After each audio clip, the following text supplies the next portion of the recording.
পরিশ্রমে কোনো লজ্জা আছে? আমরা কাজ করে খাবো, ঠিক কিনা? Never under estimate any job. যুবক ভাইয়েরা শুনতেছ? এরকম আওয়াজ করতে হবে, কান খাড়া করে শোনো। Never under estimate any job. কোন চাকরিকে ছোট করে দেখা যাবে, whether it's small or big, you don't care. এটাতে কেয়ার করা যাবে না। ছোট্ট চাকরি পাইলে ঢুকে যাবা, বড় অফার আসলে পরে ঢুকবা। এটা ছোট কাজ, এটা হোটেলের ওয়েটার, এটা ছোট্ট স্টাফ, এটা কেরানি না। কাজ কাজই, কাজের মধ্যে কোনো ছোট বড় নাই। খেটে খাওয়া মানুষকে বিশ্বনবী অনেক সম্মান করতেন।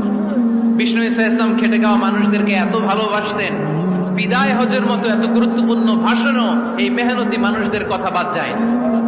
সুবহানাল্লাহ পড়বেন না?